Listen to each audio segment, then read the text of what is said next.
Hola amigos, ¿qué tal? Bueno, vamos a hablar de Nord Stream. Vamos a hablar de este accidente, incidente, atentado terrorista, declaración de guerra, como lo ha llamado el periodista brasileño Pepe Escobar, de este acontecimiento que tendrá una enorme trascendencia.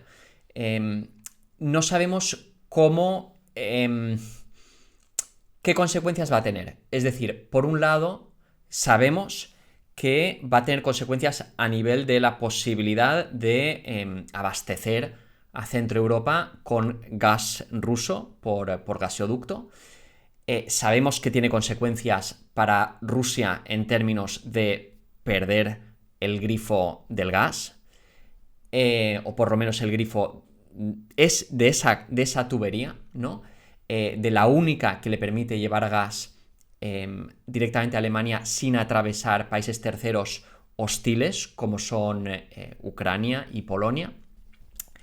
Y por otro lado, las consecuencias que tiene para Alemania y para Europa y por extensión para el resto de Occidente en función de cómo interpreta Alemania esas consecuencias. Si en algún momento esto lleva a un cuestionamiento de la alianza porque la sospecha, porque finalmente, digamos, un análisis forense que nos dé unos resultados definitivos no creo que es tan probable como, digamos, como encontrar armas de destrucción masiva demostró ser en Irak en los años 2000, después de la intervención americana.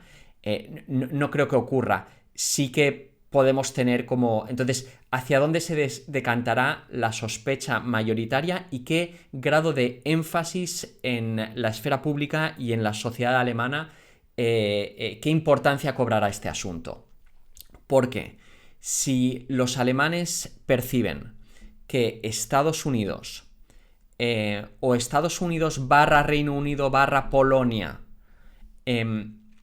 son los culpables de la destrucción de la industria alemana o, digamos, del padecimiento de la economía alemana, del padecimiento de los hogares alemanes durante un invierno que no sabemos cómo de duro será, si esa es la conclusión que extraen, podrían producirse quizás un giro incluso de 180 grados en la interpretación de lo que está ocurriendo aquí, ¿no? En todo este lío geopolítico entre Rusia y la OTAN, Rusia y Europa, etc.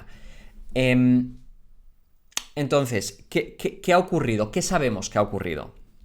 Vale, sabemos que estos gaseoductos a 100 metros de profundidad en el mar Báltico han petado con el otro día una pérdida de presión detectada, unas explosiones también detectadas. Entonces se sabe que hay un acto de sabotaje. Estamos hablando de las infraestructuras energéticas, bueno, si no las más importantes de Europa, pues quizás sean las más importantes de Europa, ¿no? Se trata de un gasoducto, el Nord Stream 1, inaugurado en 2012, que llevaba 55.000 millones de metros cúbicos de gas al año, directo de Rusia a Alemania, y Nord Stream 2 con una capacidad similar que estaba listo para inaugurarse, pero a raíz del principio de la guerra en Ucrania, en febrero, Alemania no lo certificó y no había entrado en funcionamiento. Sabemos que durante los meses de julio y agosto había habido todo un rollo de tira y afloja, de echarse la culpa mutuamente Occidente y Rusia, pero lo cierto es que había habido una reducción importante del flujo de gas en Nord Stream 1. Rusia alegaba problemas técnicos, esos problemas técnicos tenían que ver con una turbina que necesitaba mantenimiento, que tuvo que enviarse a Canadá, esto detuvo o redujo los flujos durante un tiempo. Esa turbina tiene un componente que es un compresor fabricado en el Reino Unido por Rolls-Royce, que caía bajo las sanciones de Europa y en fin, de las sanciones occidentales hacia Rusia. Parecía que no, Rusia estuvo acusando a Occidente de ser culpables por la vía de las sanciones de que esta cuestión de mantenimiento no se pudiera resolver. Occidente estaba culpando a Rusia. En cierta medida me imagino que había un interés mutuo por un lado de los belicistas en Occidente, por el lado americano, por el lado polaco, por el lado británico, de que Nord Stream 1 no estuviera funcionando bien como mecanismo para presionar, digamos, para acabar de separar a Alemania de Rusia, ¿no? En definitiva, se trata de eso, de que no pueda, digamos, de que Alemania no, de ninguna manera se pueda ver sometida a ningún tipo de presión por parte de Rusia y que no pueda haber una interdependencia económica, ¿no?, entre Alemania y Rusia que ponga en juego que pueda llevar a un cuestionamiento de una unidad occidental en torno a una política antirrusa por parte de Occidente.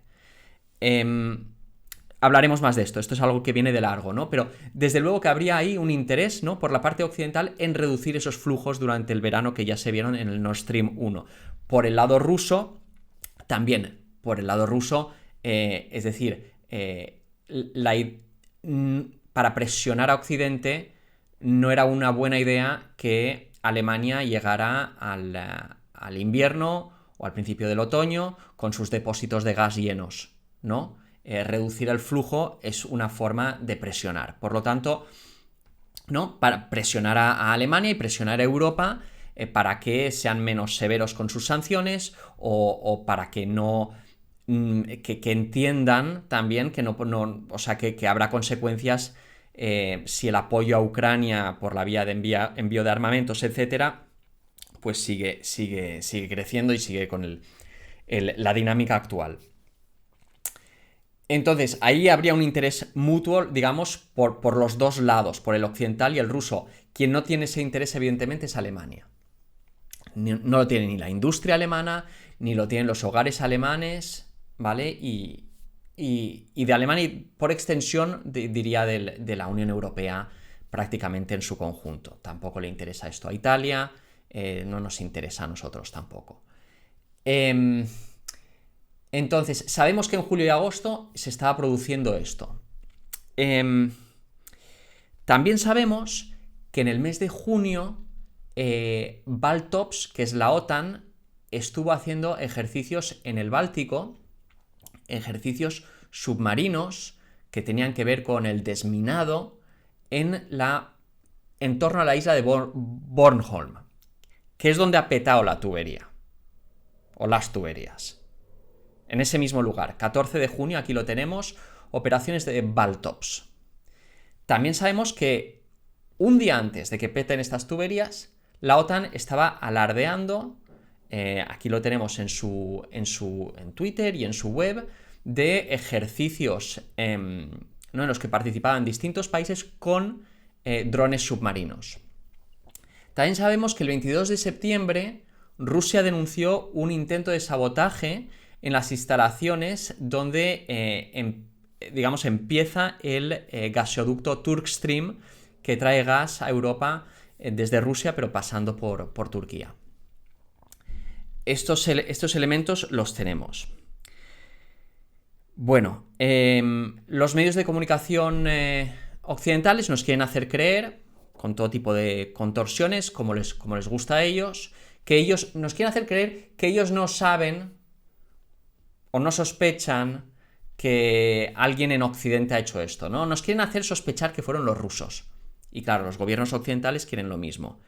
Entonces, la cuestión es, por un lado, sabemos lo que sabemos, por otro lado, cui bono, ¿no? ¿A quién le interesa esto? ¿Por qué iba Rusia a sabotear su propia tubería? Si tú tienes un grifo y quieres cortar el flujo, no necesitas romper la tubería, ¿no? Es más, si rompes la tubería te quedas sin grifo. Y Rusia lo que necesitaba, pues, es ese grifo y esa tubería para presionar a Occidente, ¿no? O sea, era su forma de presionar en relación con el suministro de gas. Por lo tanto, la utilidad que tiene para Rusia destruir su propia tubería parece ser escasa, ¿no? Sobre todo una tubería pues, que ha llevado bastantes años construir, que ha costado 11.000 millones de dólares. Y, en fin, y es una tubería que a Rusia le servía para poder, digamos, tener esa relación comercial con Alemania sin depender de dos países hostiles como Ucrania y Polonia y sin tener que, digamos,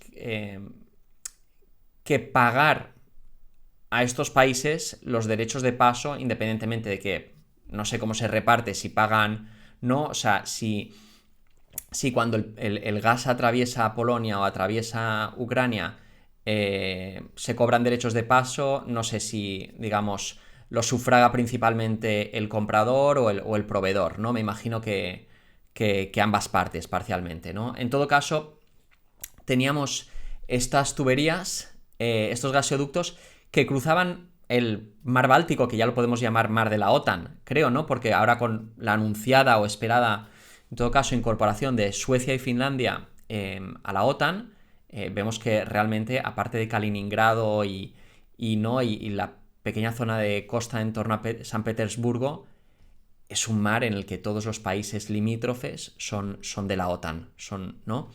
Es el Báltico. Entonces teníamos unas tuberías rusas cruzando un mar de la OTAN. Vaya situación. En todo caso, no sé si se podrán reparar. Creo que va a ser muy complicado. Es complicado porque viene el invierno. Es complicado, creo que porque es muy... Ahora se mete el agua salada y corroe las tuberías. En fin, es complicado y es complicado también porque no creo que permitan las operaciones que serían necesarias para reparar los gasoductos. Cui bono, ¿no? Entonces, ¿a quién le interesaba esto? Entonces, vamos a escuchar un momento a este hombre. Let me answer the first question first. If Russia invades, that means tanks or troops crossing the border of Ukraine again. Then there will be no longer a Nord Stream 2. We will bring an end to it. How will you do that exactly? Since the project and control of the project is within Germany's control. We will. I promise you, we'll be able to do it.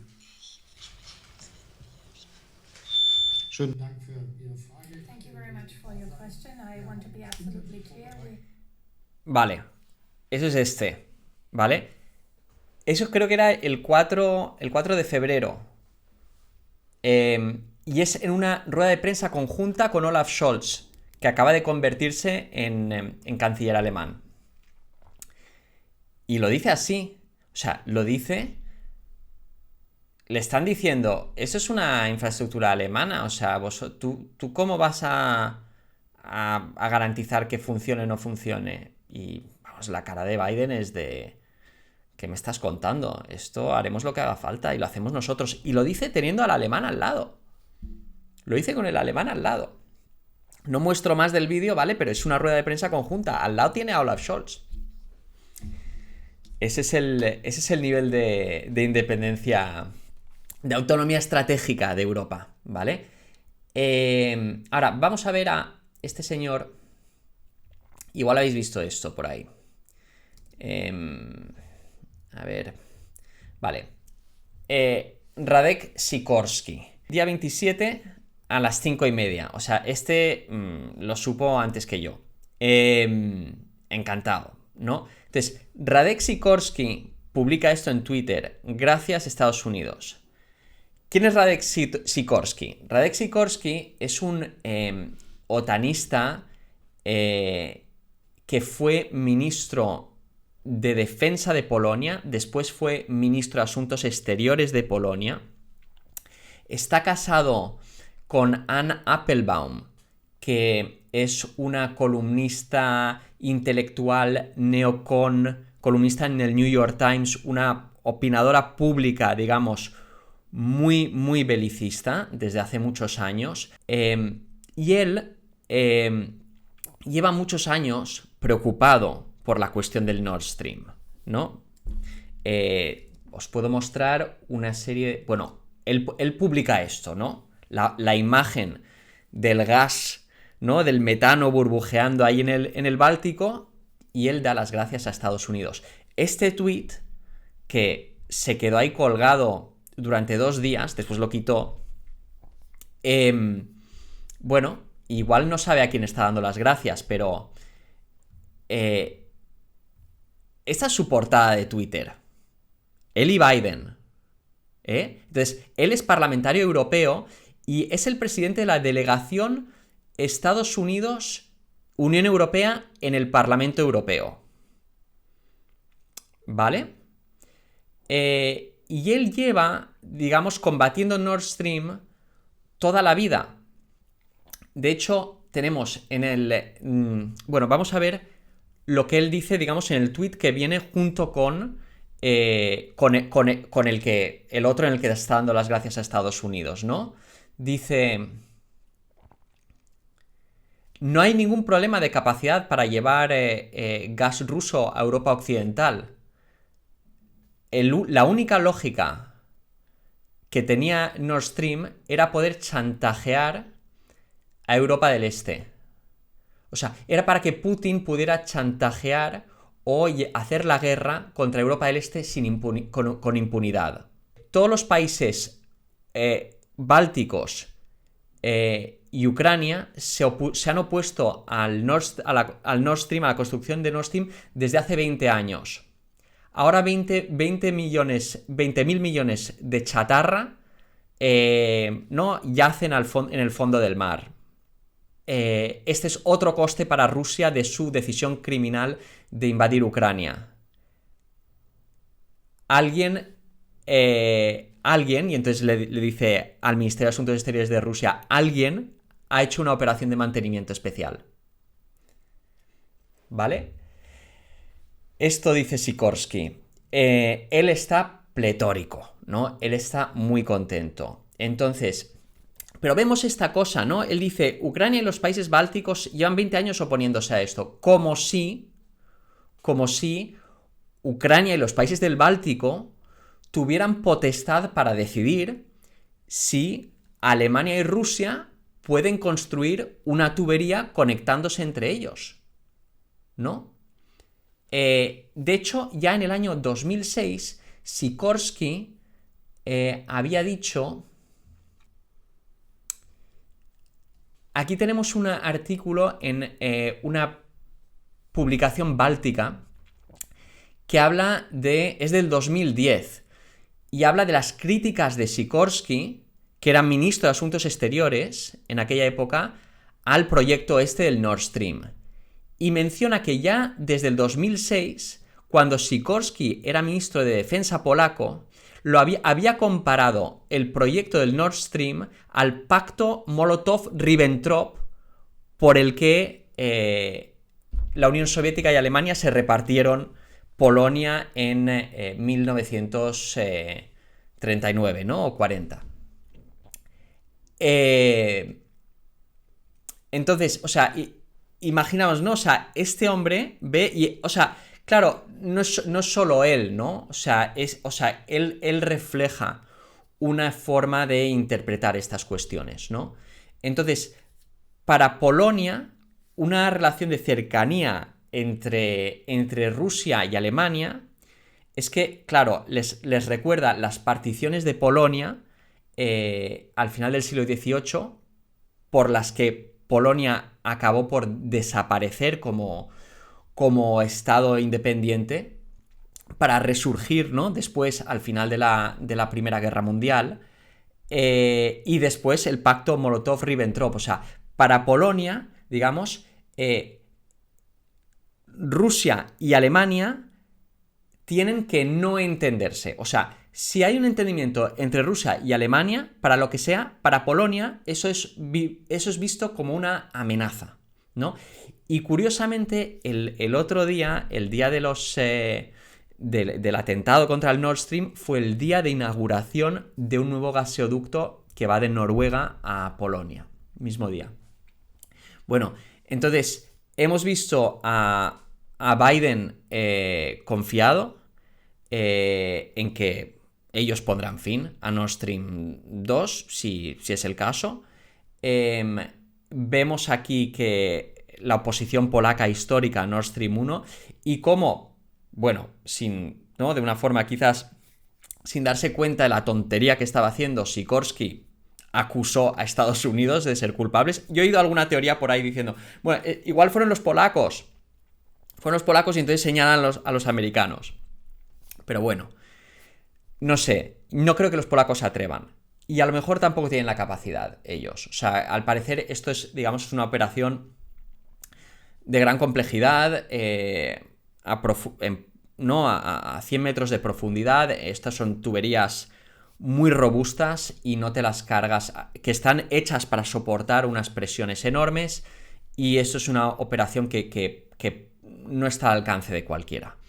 En todo caso, si revisamos la literatura, el histórico de la cuestión del Nord Stream, encontraremos un montón de artículos que nos muestran la oposición a la construcción de estos gaseoductos desde los años 2000, ya sobre todo, claro, después del principio del conflicto en Ucrania, después del Maidán con la anexión de Crimea, etcétera, empezaron las sanciones a Rusia, sanciones que por otro lado no llevaron a que Rusia en ningún momento, ¿no?, interrumpiese los flujos de gas, pero sí que se quiso, digamos que esas sanciones, hubo sanciones a las empresas que participaban en el proyecto de Nord Stream, y vemos de hecho que el propio Biden estuvo de una forma directa detrás de ellas.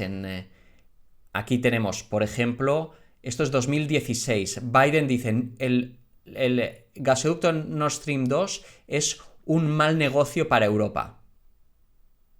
Eso lo decía Biden como vicepresidente todavía. Lo dicen Reuters, porque es un mal negocio para Europa. Es un mal negocio para Polonia, quizá es un mal negocio para Ucrania, pero un mal negocio para Europa, ¿no? En realidad esto forma parte de una política americana histórica, y esto creo que es lo más importante aquí, ¿no? Para entender esto.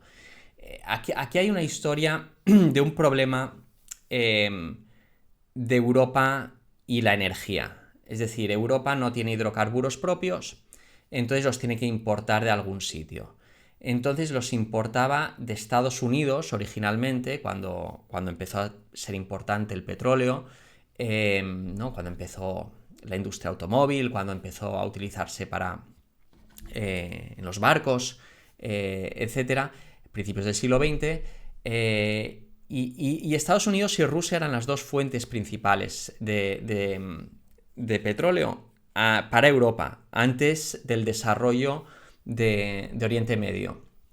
Y entonces, para Estados Unidos, claro, después de la Segunda Guerra Mundial, se ve con la Unión Soviética como gran potencia eurasiática, y digamos que la Unión Soviética podría convertirse tendría el potencial o la voluntad de ser hegemónica también en Europa, ¿no? Y podría serlo por la vía de la energía, ¿no? Entonces, mantener como aliados a los países de Europa Occidental pasaba de alguna manera para mantenerles en la órbita americana, era necesario darles fuentes de energía que no fuera Rusia, que no fuera la Unión Soviética.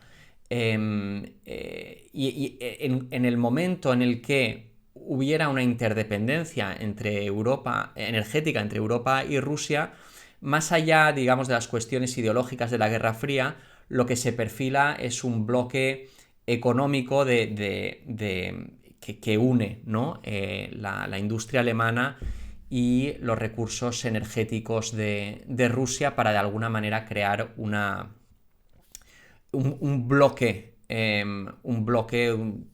eurasiático independiente, ¿no? Y esta es la cuestión también de esa autonomía estratégica de Europa, ¿no? Porque para que Europa realmente tenga autonomía estratégica necesita tener energía, ¿no? Fuentes de energía propias, ¿no?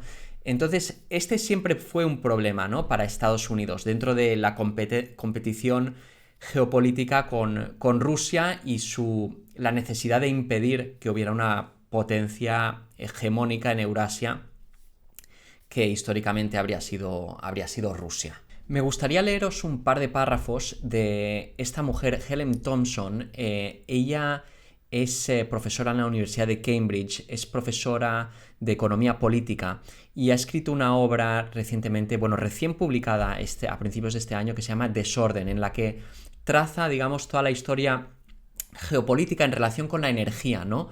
Y cómo, digamos, la historia de todo el siglo XX, cómo la podemos ver también a través del prisma de la economía internacional de la energía. Entonces, ella nos recuerda, ¿no? O sea, voy a leeros un parrafito del libro, que lo he pasado por el reverso y lo he corregido un poco para que se pueda leer en español. Y es como llevándonos a tiempos anteriores, ¿no? El giro de Europa Occidental hacia el petróleo soviético produjo otra crisis de la OTAN.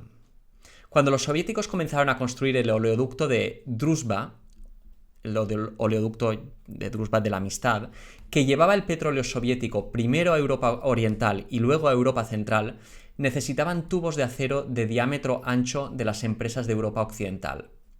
Eisenhower decidió no embargar estas exportaciones a través de la OTAN. Pero cuanto mayor era la capacidad exportadora soviética, más se alarmaban los políticos estadounidenses. En el Senado, Hunter Humphrey, más tarde el candidato presidencial demócrata de 1968, declaró que las exportaciones de petróleo soviéticas eran una de las principales amenazas que enfrentamos, quizás incluso más peligrosas que la amenaza de ofensiva militar. A finales de 1962, Kennedy utilizó la crisis de los misiles cubanos para exigir a las empresas occidentales que dejaran de vender las tuberías de gran diámetro que los soviéticos necesitaban. Obtener la cooperación parcial del gobierno italiano con esta política requirió que la administración empujara a compañías americanas a ofrecer el petróleo más barato a Italia. Aunque la presencia americana en Alemania Occidental hacía que fuera más fácil presionar al gobierno de Bonn, fue necesario que cada uno de los miembros del Partido Demócrata Cristiano del Bundestag se retirara para detener una votación que hubiera obligado al gobierno a rechazar el embargo. Incluso el gobierno británico, que tenía un interés menos inmediato en el petróleo soviético, fue extremadamente reacio a aceptar el dictado estadounidense. El embargo tampoco tuvo éxito, ralentizando el oleoducto quizás un año antes de ser abandonado por la administración Johnson, ¿no? El embargo sobre esta exigencia de que Europa no le exportase tuberías de gran diámetro a la Unión Soviética en los años 60 para que pudieran construir un oleoducto, ¿no? O sea, vemos aquí hasta qué punto esta cuestión ya preocupaba a Estados Unidos. La posibilidad de que Europa Occidental dependiera energéticamente de Rusia. Por no decir la Unión Soviética, ¿no? Porque vemos que esto ha continuado, ¿no? Vemos que independientemente de los regímenes políticos, ¿no? O sea, que pareció, ¿no?, que toda la geopolítica del periodo de la Guerra Fría tenía que ver con la cuestión ideológica del capitalismo y el comunismo. Y vemos que en realidad es geopolítica de grandes potencias, ¿no? Y es Estados Unidos y es Rusia. Claro que Estados Unidos está ganando, ¿no?, en el tablero grande, ¿no? Pero Rusia se quiere aferrar a su cuota de poder en Eurasia y lo está intentando. En fin, ¿qué haremos, no? ¿Qué va a hacer Europa, no? ¿Qué va a hacer Alemania? Esta es la gran pregunta. ¿Qué van a hacer los alemanes? ¿Van a fingir que no saben quién ha hecho esto? Durante todo el mes de agosto tuvimos bombardeos sobre la mayor central nuclear de Europa, en Zaporilla, en Ucrania. Y en Occidente hemos fingido que una central nuclear que habían ocupado los rusos estaba siendo bombardeada por los propios rusos. Nos hemos contado esta mentira, ¿no? Nos intentaremos contar esta misma, o sea, una mentira similar sobre esto. Y dado que esta mentira va sobre un tema que va a tener fastidiados a los alemanes de a pie durante todo este invierno, es decir, que les va a hacer pensar en esa historia. Complicado, complicado. O sea, aquí podemos... Yo no sé hasta qué punto esto es un poco una muestra de desesperación por parte de la OTAN, de decir... Porque, de hecho, en los últimos días, creo que incluso el día antes del incidente Nord Stream, había unas manifestaciones en Alemania en las que se estaba pidiendo la apertura del Nord Stream 2. Porque ya ven con enorme preocupación lo que va a pasar este invierno. Y aquí, pues, la OTAN ha quemado las naves, ¿no? O sea, ha sido una forma de decir, aquí no hay marcha atrás. Pero la cuestión es si los alemanes se lo van a creer. Porque, de hecho, no sé quién he oído que decía, esta es una humillación como para Alemania, ¿no? Como la derrota al final de la Segunda Guerra Mundial, o como la Primera Guerra Mundial también, ¿no? Y eso a mí también me preocupa, ¿no? Porque si Alemania da un giro ahora, sea de 90 o de 180 grados, no sé en qué posición se encuentra, no sé hacia dónde se dirige. Y creo que es inevitable que tarde o temprano en Alemania se den cuenta y cambien el rumbo, o por la vía de la ciudadanía o por los intereses de la gran industria alemana. Es decir, todo lo que están haciendo hasta ahora está siendo contraproducente para ellos, y esto es porque ellos han decidido seguir sin titubear las políticas que les impone Washington. Pero... ¿y si ahora se despiertan diciendo, pero si nos están tomando el pelo? ¿A dónde les lleva una conclusión de esa naturaleza? ¿Se resquebraja la unidad occidental? ¿Qué pasa entonces, no? En fin, muchas preguntas, ¿no? que quedan con esto.